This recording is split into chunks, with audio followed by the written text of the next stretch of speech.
They're studying you right now, not with malicious intent, with predatory instinct. Someone in your life has already mapped exactly how long it takes before you apologize for something that wasn't your fault. They know which emotional trigger makes you immediately open your resources. They've identified which manipulation tactic you've never successfully defended against. And here's what's going to destroy you. They didn't learn this by watching you interact with strangers. They learned it by testing you, repeatedly, and you never noticed. That boundary they accidentally crossed, that was a probe. That crisis they had right when you were finally happy, strategic destabilization. That guilt they made you feel for prioritizing yourself. Control mechanism recalibration. You think these are isolated incidents. They're hunting patterns. Carl Jung didn't just discover that psychological predators exist. He mapped their exact hunting strategies, their selection criteria, their immobilization techniques. And what he found will make your blood stop. There are 6 distinct predator types, and you've been trained since childhood to be perfect prey for at least 3 of them. In part 1, we talked about why you attract these parasites, your conditioning, your addiction to being needed, your unconscious broadcasting of availability signals. But that was just the why. This is the how they select you, how they trap you, how they keep you immobilized while they systematically harvest your psychological resources. And more importantly, the exact counter-strategies Jung developed that make you completely unhuntable. But I need you to understand something before we go further. Once you see these patterns, you cannot unsee them. You will look at every relationship in your life through a completely different lens. Some people you love will suddenly become transparent, and what you see behind their masks will shatter your heart. So here's your choice. Are you ready to know which of your closest relationships are actually sophisticated predation operations? Or would you rather close this video and continue believing that being systematically harvested is the same thing as being loved? The 6 predator types are already in your life. The only question is whether you're ready to see their faces. Predator Type 1. Crisis Manufacturer. This is the person whose life is an endless series of emergencies that only you can solve. Here's how they hunt. They've studied your rescue patterns and discovered your guilt threshold. They know exactly how bad things have to sound before you drop everything. They know which words trigger your "I have to help" programming. Picture this. It's 9 p.m. on a Sunday. You've just sat down after a brutal week at work. Your body is finally starting to relax. Your mind is finally quiet. You're about to watch something mindless and decompress. Your phone lights up. It's them. "I know it's late, but I really need to talk. Everything's falling apart. I don't know what to do." You feel that familiar knot in your stomach. The guilt is already forming. You were finally about to take care of yourself, but now you're wondering, what if it's serious this time? What if they really need me? What if something terrible happens because I wasn't there? So you answer. And for the next 90 minutes, you're managing their crisis, offering solutions they won't implement, providing emotional labor they won't reciprocate, talking them down from a ledge they built specifically so you'd have to rescue them from it. By the time you hang up, you're mentally exhausted. Your evening is destroyed. Your relaxation is impossible. And you go to bed drained, knowing tomorrow will be harder because you didn't get the rest you desperately needed. Here's what you didn't notice. 3 days earlier, you posted on social media about finally having a calm weekend, about taking time for yourself, about protecting your peace. They saw it. And their unconscious mind registered something. She has energy available. She's recovering. She's no longer depleted. Time to create a crisis that redirects that energy toward me. This wasn't bad timing. This wasn't coincidence. This was predatory instinct. But that's not the most terrifying part. Jung discovered a rare predatory frequency, what he called projected helplessness. A hunting mechanism so sophisticated that even trained therapists miss it in 90% of cases. Their signature move isn't just creating urgency. It's creating urgency that demands immediate emotional labor from you while they contribute nothing to the solution. Listen to how they phrase their crisis. I don't know what to do. You're the only one who understands. I can't handle this alone. These aren't cries for help. These are activation codes for your people-pleasing programming. Right now, think about that person in your life who always has drama. How many of their crises have actually been solved versus just temporarily managed until the next one? How often do their emergencies coincide with moments when you have something good happening? That's not coincidence. That's unconscious predation. If you just recognized someone specific, leave a comment with just their first initial. You're not alone. And what I'm about to show you next, Predator Type 2, is the one that's trained you to question your own sanity. Predator Type 2, Boundary Eraser. This predator operates on a simple principle. Your boundaries don't exist if they refuse to acknowledge them. Their hunting pattern. They test your limits constantly, pushing incrementally further each time, training you to accept violations as normal. You're at work. You've been clear with your family that work hours are sacred. No calls unless it's an emergency. You've communicated this boundary multiple times. Everyone knows. Your phone rings. It's them. Again. You let it go to voicemail because you're in a meeting. They call back immediately. Then again. Then a text. Why aren't you answering? I just wanted to ask you something quick. Now you're distracted in your meeting, worried something might actually be wrong, feeling guilty for not being available. So during the break, you call back. Oh, I was just wondering if you knew where that recipe was. The one we had at Christmas. Not an emergency, not urgent, just a complete disregard for the boundary you've set and communicated clearly. And when you express frustration, when you remind them that work hours are off limits for non-emergencies, here's what they say. I didn't think you'd mind for something small. Why are you being so sensitive? I'm your family. I thought we were close enough that these things didn't matter. Notice what just happened. You enforced a boundary. And they minimized the violation, something small, made you the problem. Why are you being so sensitive? Weaponized your relationship against you. I thought we were close. Now you're apologizing for having boundaries. You're explaining why your work time matters. You're justifying your right to focus on your job without interruption. They've turned your boundary enforcement into a character flaw you need to defend. And here's the most insidious part. This happens so frequently with such small violations that you start to question whether the boundary even matters. Maybe you are being too rigid. Maybe you are being too sensitive. Maybe love means being available anytime they decide they need you. That's not love. That's training. But that's not what makes this predator type truly dangerous. What Jung uncovered will destroy everything you thought you knew about boundary violations. These aren't accidents. These aren't misunderstandings. Jung revealed a dark psychological operation he called boundary reconnaissance, a systematic predation pattern that most therapists don't recognize because it operates below conscious awareness. Here's what makes boundary reconnaissance so lethal.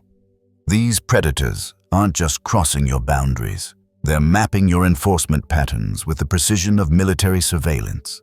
Every violation is a test. Every small thing is data collection. Every time you let something slide, they're learning exactly how many violations you'll tolerate before you finally defend yourself. Jung documented this across 40 years of clinical practice. Boundary erasers are running unconscious experiments on your psychological defenses. They probe. You let it slide. They note, she can tolerate X. They probe further. You express mild discomfort. They note, she won't enforce until Y. They probe even further. You finally push back. They note, her breaking point is Z. And once they know that number, they'll stay just below it forever. But here's where it gets truly sinister. Modern neuroscience has revealed what Jung intuited. These predators aren't consciously running these tests. Their unconscious mind has evolved what researchers call boundary detection algorithms, automatic neural patterns that identify and exploit gaps in your psychological defenses.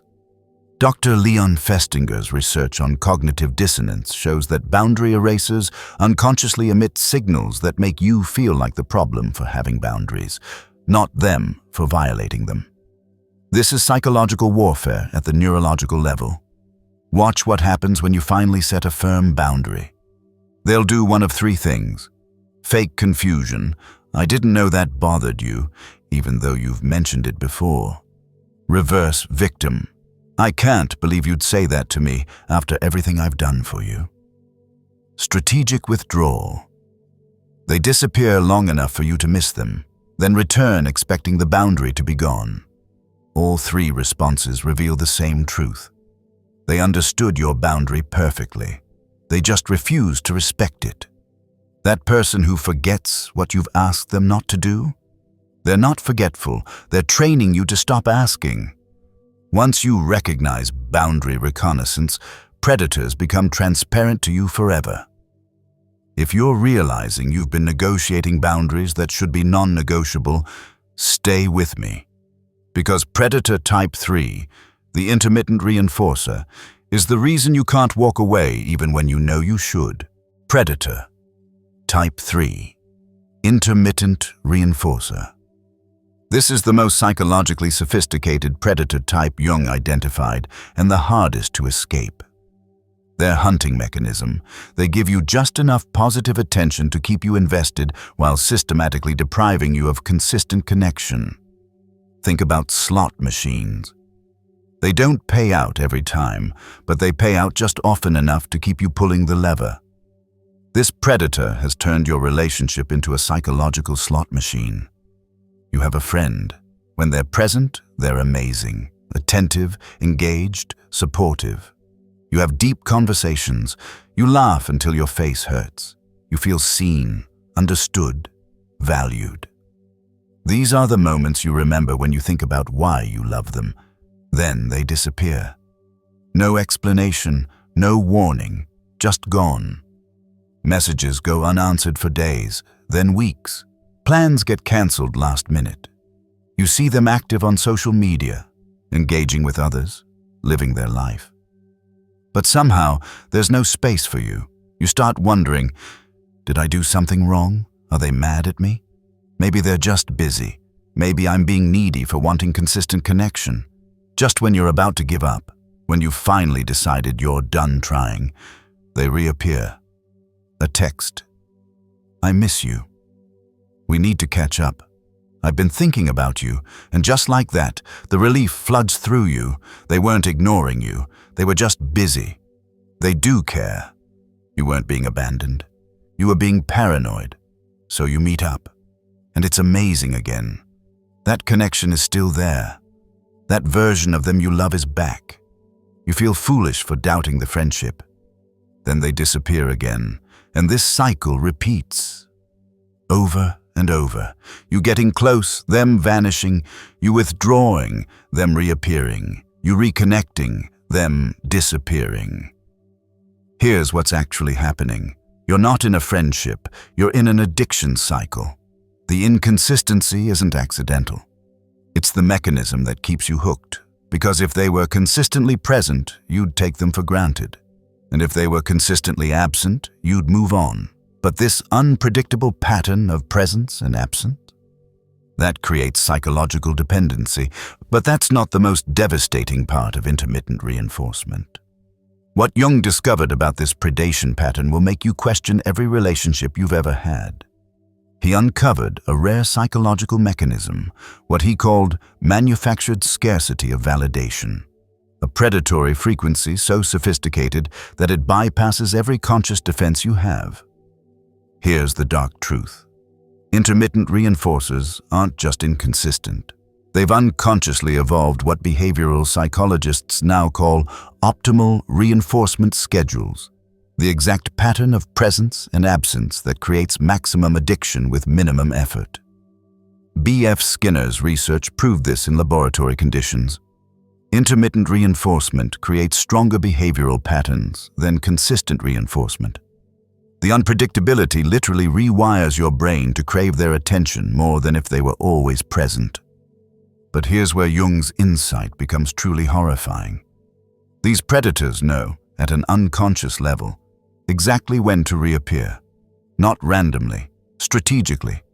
They sense when you're about to give up, they feel when your attachment is weakening, and their nervous system automatically generates the hoovering behavior that pulls you back in. This isn't conscious manipulation. This is evolutionary predation, and what modern neuroscience has revealed will destroy you. When you experience intermittent reinforcement, your brain releases dopamine at irregular intervals.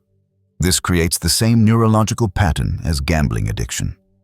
Dr. Nora Volkov's research at the National Institute of Drug Abuse shows that intermittent reinforcement activates the same brain regions as cocaine dependence. You're not weak for staying, you're neurologically hijacked. Here's their signature pattern.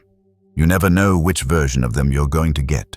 Supportive or cold, engaged or distant, interested or indifferent.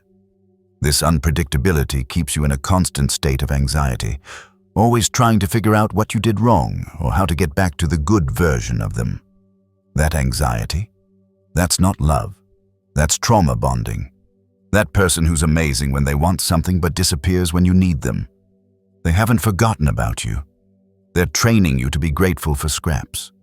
The moment you recognize this frequency, you become immune to intermittent reinforcement forever. If you just realized you've been addicted to breadcrumbs from someone who has a full meal to give but chooses not to, keep watching. Because Predator Type 4 is about to show you why you constantly question your own reality around certain people. Predator Type 4. Reality rewriter. This predator doesn't just manipulate your emotions, they manipulate your perception of reality itself. Their hunting technique, they systematically make you doubt your own memory, perception, and sanity. You're in a relationship.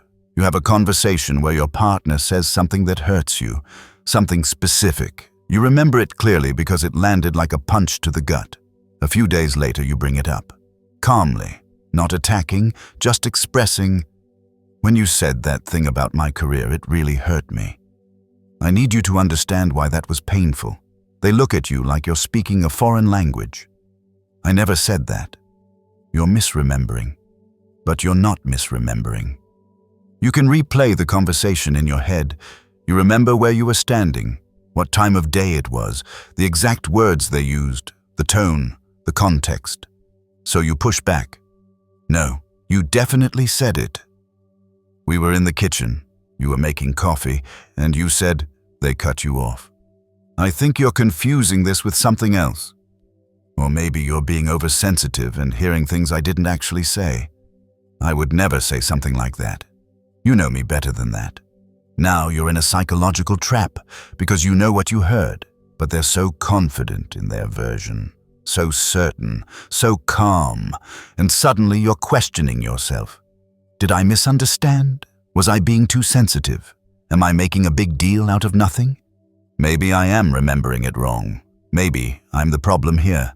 And that doubt, that tiny crack in your certainty, that's exactly what they need. Because once you doubt yourself once, you'll doubt yourself every time. A few weeks pass, it happens again. Different situation, same pattern. They say something cutting, you react. They deny ever saying it. You're always so negative.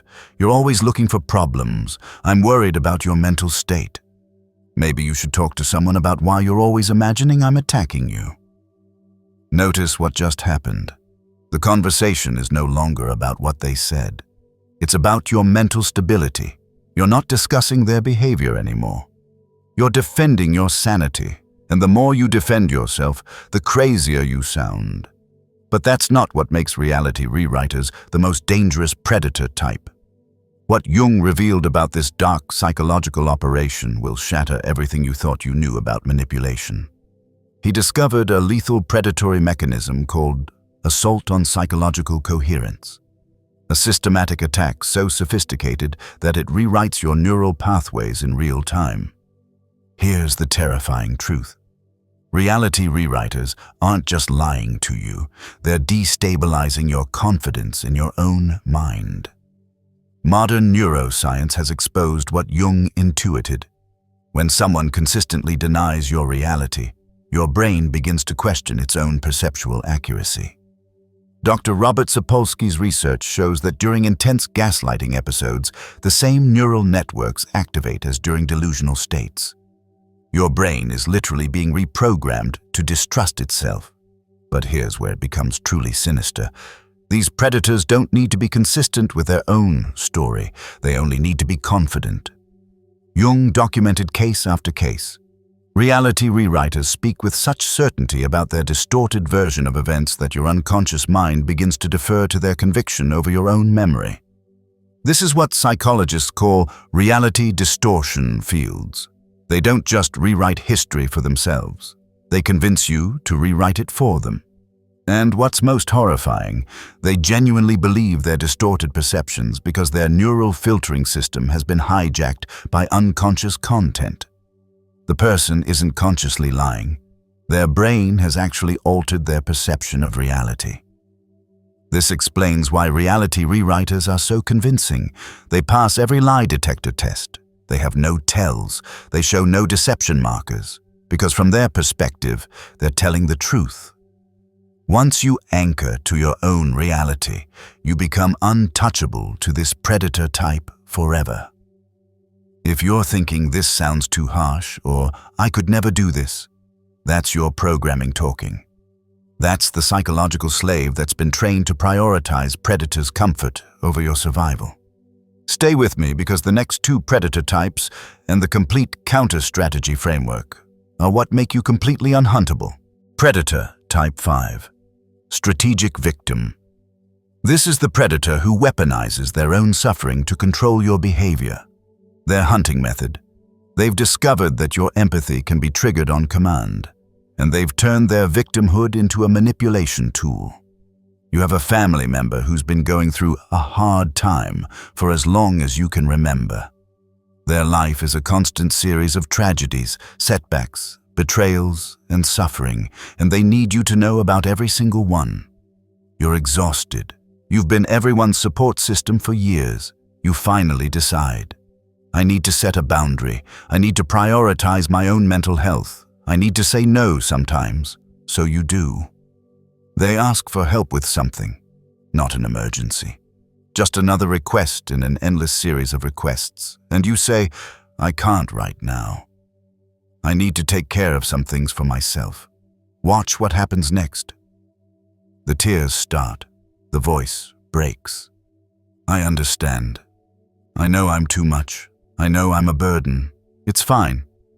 I'll figure it out on my own. I always do. Immediate guilt floods through you. You weren't saying they're a burden. You were just setting a boundary. But somehow, your simple no has been transformed into you abandoning them in their darkest hour. So you backtrack. Wait, no, I didn't mean, no, you're right. You need to take care of yourself. I'm always dumping my problems on you. I shouldn't do that. You have your own life. They're agreeing with you, but it doesn't feel like agreement. It feels like punishment, like you're the villain in a story where they're the suffering protagonist who never catches a break. Now you're explaining yourself.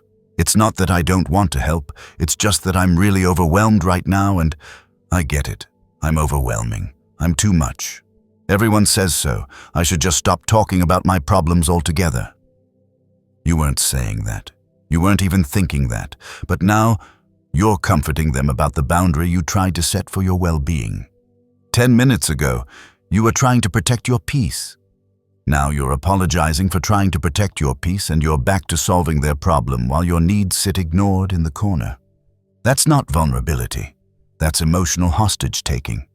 But that's not why strategic victims are the most psychologically devastating predator type. What Jung exposed about weaponized suffering will destroy every assumption you have about empathy and compassion. He uncovered a forbidden psychological weapon, what he called tyranny through weakness, a predatory operation so effective that mainstream therapy actively avoids acknowledging it exists. Here's the dark secret therapists won't tell you. Strategic victims have evolved what Jung called suffering as currency. They've unconsciously learned that their pain gives them power over people who can't bear to witness suffering. And you, with your developed empathy, are the perfect target. But here's where it becomes truly devastating. These predators don't just share their pain. They make their fragility your responsibility. By making their suffering the center of every interaction, they ensure you can never prioritize yourself without feeling like a monster. Jung documented this pattern across decades. Strategic victims consistently end up in conflicts where they're the innocent victim of others' malice. The cast of characters changes, but they're always the wronged party. Here's what most people miss. Their suffering is always more important than yours. Their needs always take precedence. Their pain always justifies their behavior toward you. You try to set a boundary. They cry about abandonment. You express hurt about their behavior. They talk about their suffering. You ask for basic reciprocity. They remind you of their trauma. Every conversation gets redirected back to their pain. And what modern psychology has finally admitted will validate everything you've felt.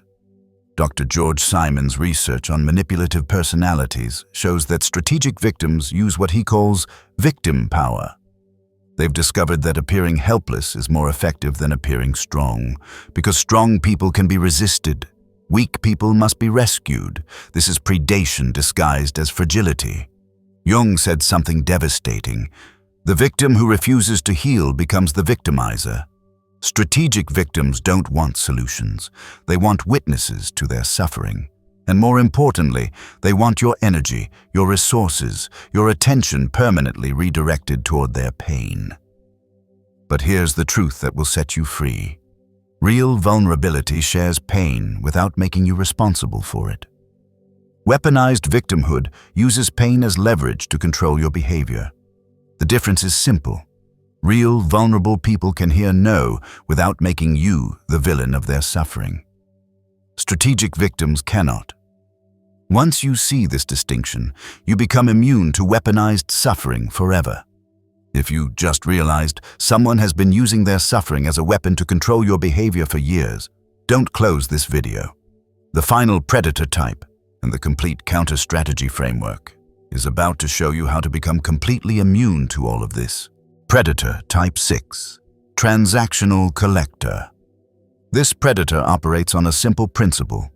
Everything you give them is a debt they'll collect on later. Their hunting mechanism.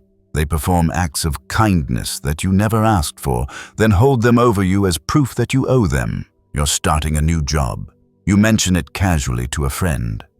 The next day they show up at your door with a new job gift basket, coffee, snacks, a nice notebook. You didn't ask for it, you didn't expect it, but it's thoughtful, so you accept it gratefully. 6 months later, they need help moving. It's your only day off in 2 weeks. You had plans, nothing important, just rest, just time alone, just recovery from a brutal work schedule. You try to decline politely. I really can't this weekend. I'm completely exhausted and I need... They cut you off. After everything I've done for you. I was there when you started that job. I brought you that gift basket. I supported you, and now you can't give up one day to help me. Wait. What? That gift basket you never asked for. That's now a debt you owe. That support you never requested.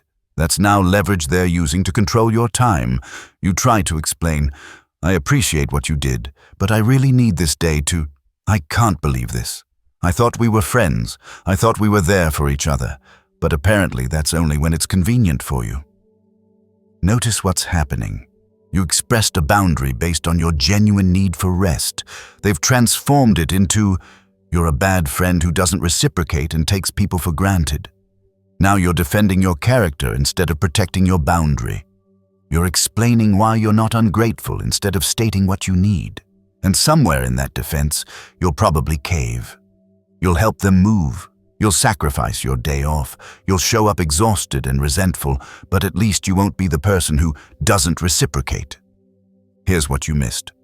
That gift basket was never a gift. It was an investment, and now they're collecting returns. But that's not what makes transactional collectors the most insidious predator type. What Jung revealed about this hidden psychological operation will explain every one-sided relationship you've ever had. He discovered a dark predatory mechanism called manufactured indebtedness, a systematic exploitation pattern that even relationship therapists fail to recognize in their own practices. Here's the truth that will destroy your illusions. Transactional collectors aren't being generous. They're making strategic investments that they plan to collect on with interest. They help you move. 6 months later, you're expected to drop everything when they need something. They give you a gift. Suddenly, you're obligated to accept behaviors you're uncomfortable with. They were there for you once. Now you're expected to be there for them eternally. This isn't friendship. This is a collection agency. But here's where Jung's insight becomes devastating. These predators keep a detailed psychological ledger of every single thing they've ever done for you, but they've somehow forgotten everything you've done for them. Modern research on narcissistic entitlement shows that transactional collectors have what psychologists call selective accounting. They maintain perfect memory of their contributions while experiencing genuine amnesia about yours. This isn't conscious manipulation. This is neurological self-deception.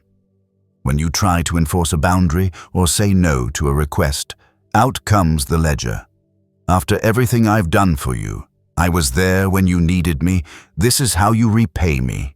Jung documented this across 40 years.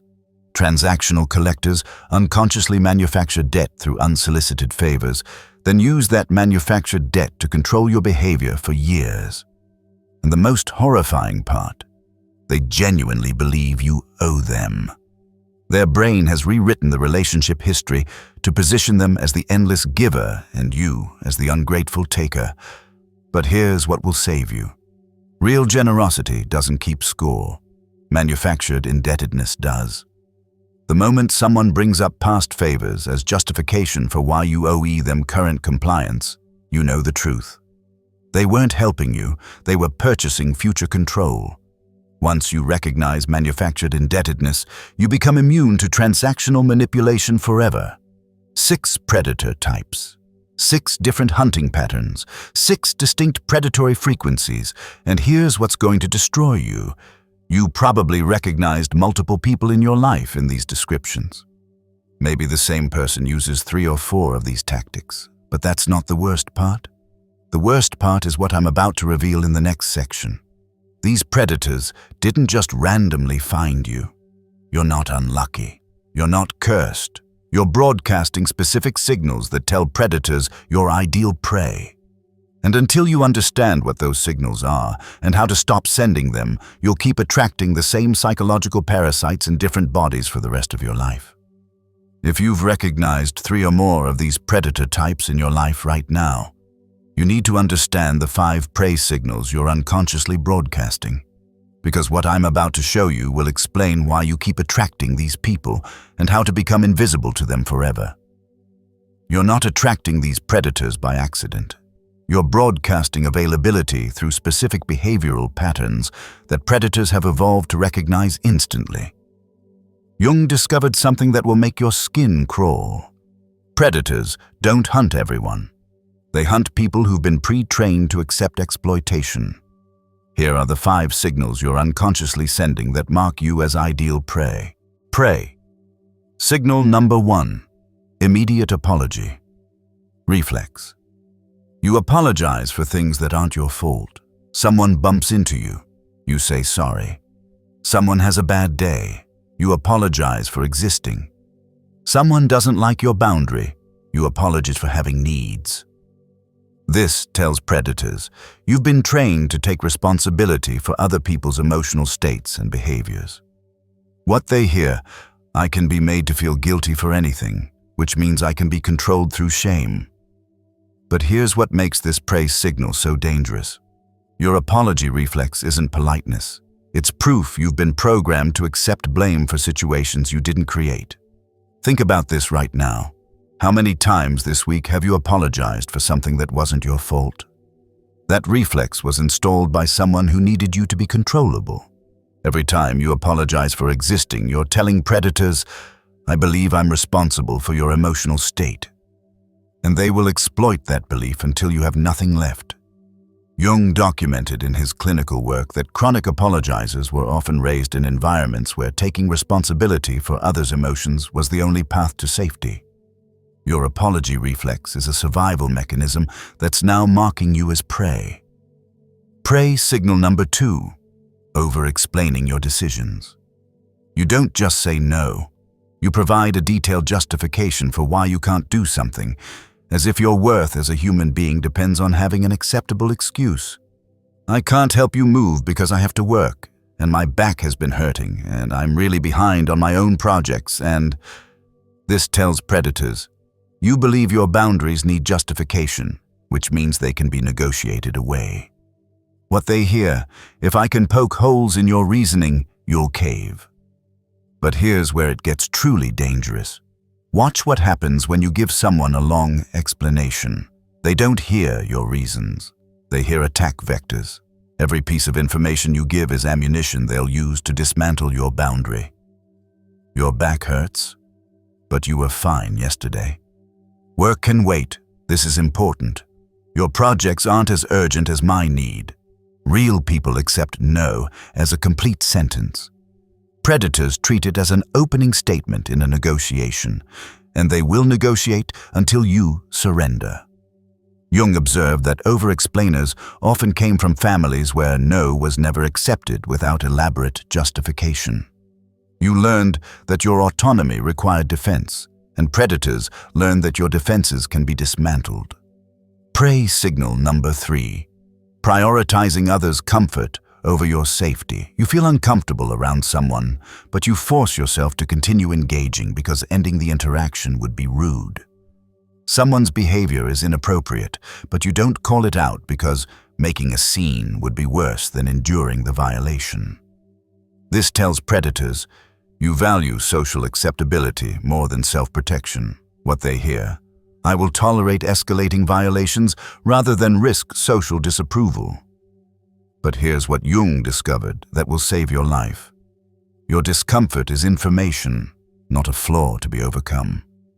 When your nervous system sends danger signals and you override them to be polite, you're literally disabling your psychological immune system.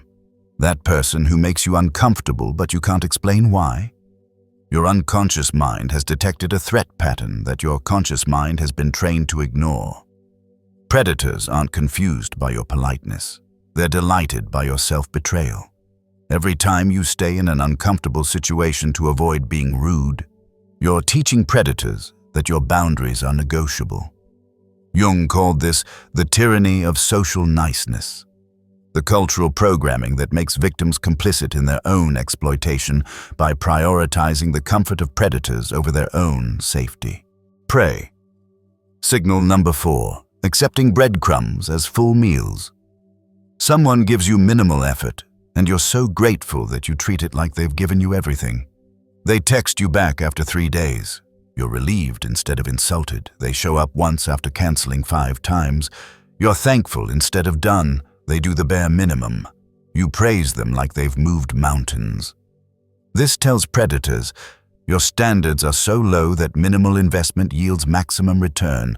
What they hear, I'm so starved for connection that I'll accept crumbs and call it a feast. But here's Jung's devastating insight.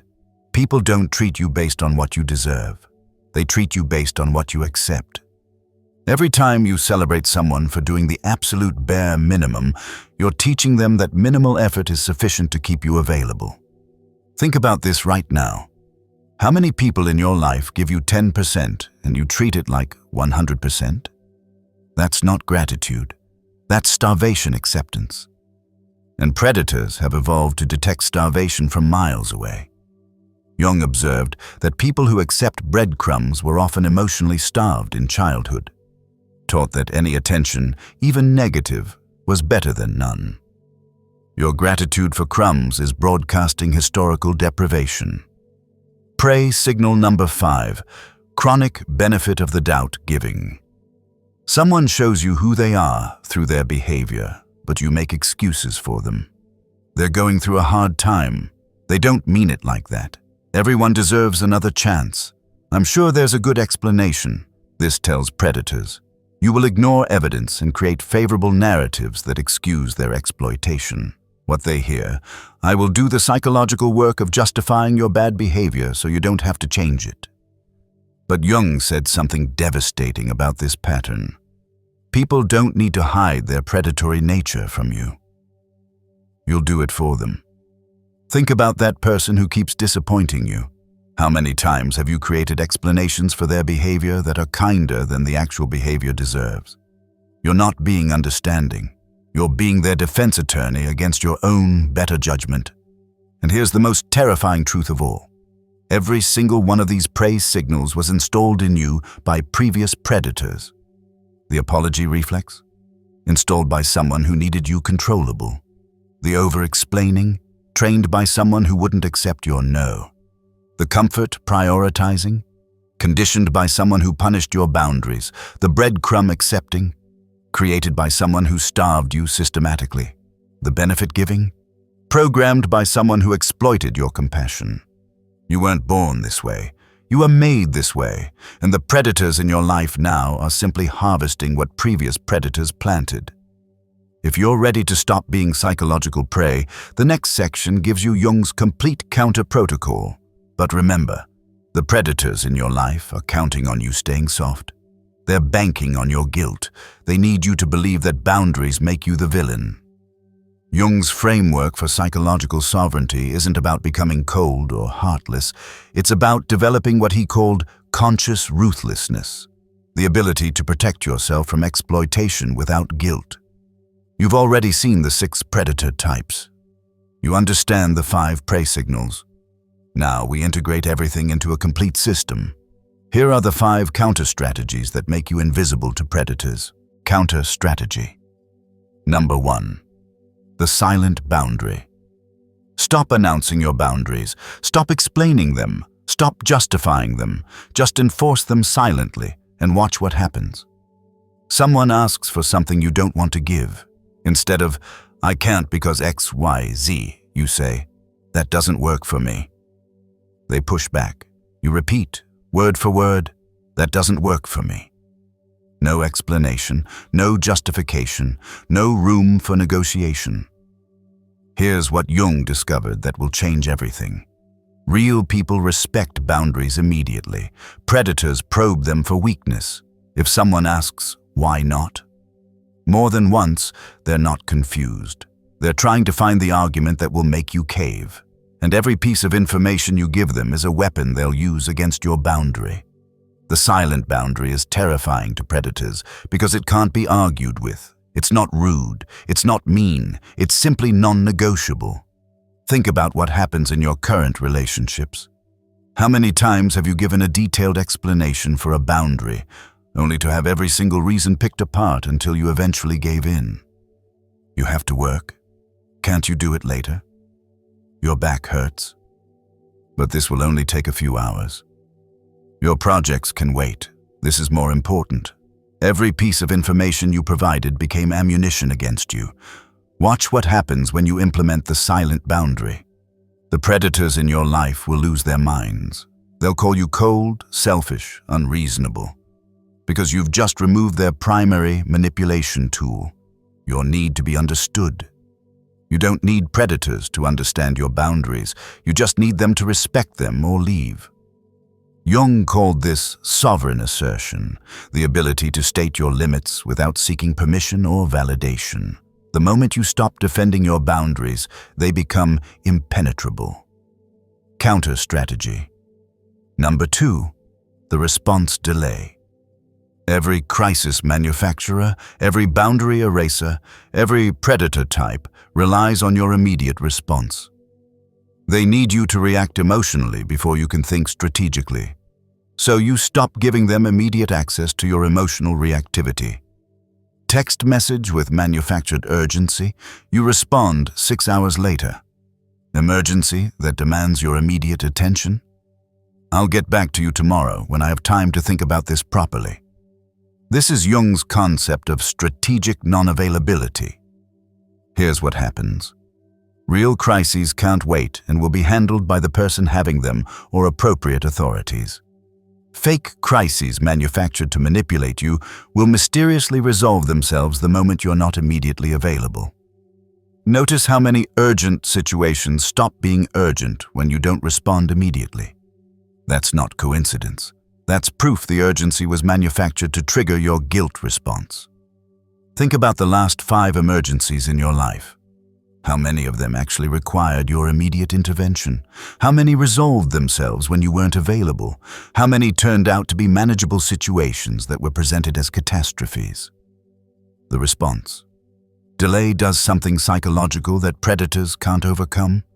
It breaks the stimulus response pattern they've trained you into. They create drama. You immediately fix it. That's the pattern you've been conditioned into. The moment you insert space between their stimulus and your response, you break their control mechanism. Jung documented that crisis manufacturers who encounter strategic non-availability do one of 2 things. They either handle the crisis themselves, proving it was never beyond their capacity, or they find a new target who will respond immediately. Either way, you're free. Counter strategy. Number 3. The documentation protocol. Reality rewriters and intermittent reinforcers rely on your inability to trust your own memory and perception. So you start documenting every interaction that feels off. Not aggressively, not obviously, just for yourself. After a conversation that doesn't feel right, you write down what was said, when, and what you were feeling. Over time, you'll notice patterns that would be invisible without documentation. They always have a crisis when you're having success.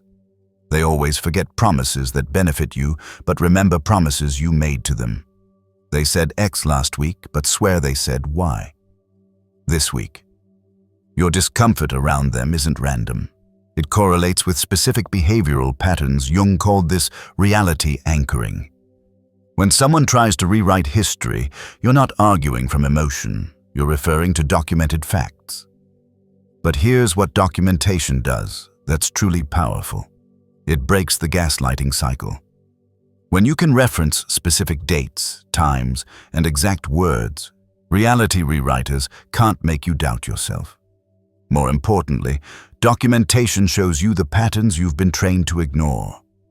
Imagine keeping a simple journal for 30 days. Every time someone makes you uncomfortable, you write date and time, what was said or done, how you felt, whether this has happened before. Within 2 weeks, you'll see patterns emerge. The isolated incidents you've been dismissing as random will reveal themselves as systematic predation. Jung treated a patient who documented interactions with her gaslighting partner for 3 months.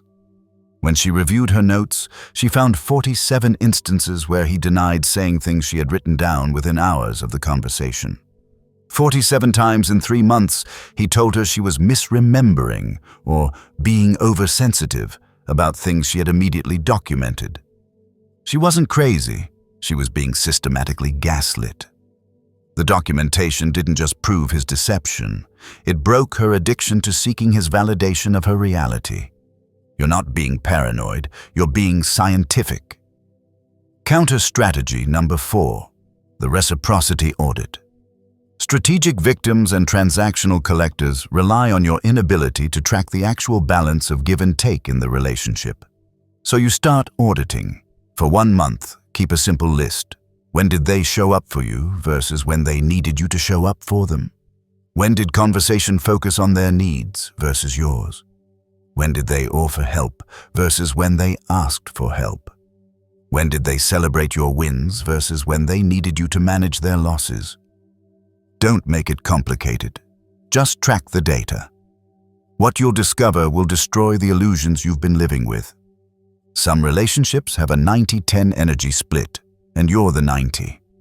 Jung called this energy accounting. And here's what's crucial. You're not doing this to confront them with data. You're doing this to confront yourself with reality. Because once you see the numbers, you can't unsee them. That friend who you thought was just going through a hard time has been going through a hard time for 3 years while you've been going through hell in silence. That family member who you thought just needed extra support has taken 80% of your emotional energy while contributing 5% to yours. Consider what this audit might reveal. How many times have they called you in crisis versus asked how you're doing? How many of your achievements have they celebrated versus how many of their problems have you solved? How often do they check in on you versus how often do they need something? Jung analyzed dozens of one-sided relationships and found a consistent pattern. The exploited person always underestimates how one-sided the relationship actually is. You think it's 60-40. The data shows it's 85-15. You think you're helping someone through a rough patch. The data shows you've been the sole emotional support for years. You think it's mutual. The data shows it's extraction. The data will show you that these aren't relationships, they're one-way resource extraction operations. Counter strategy number 5. The sudden disengagement. This is Jung's nuclear option, and it's the most psychologically revealing test you can run. When someone displays clear predatory patterns, you don't confront them. You don't explain yourself. You simply become strategically unavailable. You stop initiating contact. You stop being available for their manufactured crises. You stop providing the emotional labor they've come to expect. You don't announce this. You just become boring prey. Here's what Jung discovered. This reveals true intentions faster than any conversation ever could.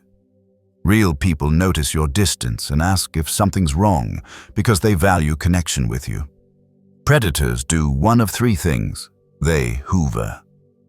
Sudden intense attention, love bombing, promises to change, manufactured emergencies designed to pull you back into your role. They pivot to a new target. They simply find someone else to exploit, and you never hear from them again. They rage. They attack you for not performing your assigned function, revealing that they never saw you as a person, only as a service provider. All 3 responses tell you the same thing. They never loved you. They loved what you did for them. Jung documented this pattern across thousands of cases. When the exploited person withdrew, predators didn't ask, "Are you okay?" Or, "Did I do something to hurt you?" They asked, "Why aren't you helping me anymore?" Or, "What's wrong with you?" Or they simply disappeared to find easier prey. Think about what would happen if you stopped initiating contact with certain people in your life. How long would it take them to reach out? And when they finally did, would they ask about you, or would they need something? The sudden disengagement isn't cruel. It's diagnostic. It reveals who's in your life for you and who's in your life for what you provide. Jung called this the revealer, a simple act that exposes true motivation without confrontation, explanation, or drama. You just stop, and their response tells you everything you need to know. 5 counter strategies. 5 ways to become psychologically unhuntable. And here's what's about to happen when you implement these. The predators in your life are going to have a complete psychological meltdown. They're going to accuse you of changing, becoming cold, being selfish. They're going to tell you that you're not the person they used to know. They're going to say you've been corrupted, influenced by negative people, turned into someone they don't recognize. And they're going to be absolutely right. Because Jung's final insight is the most liberating and terrifying truth of all. The person the predators loved never actually existed.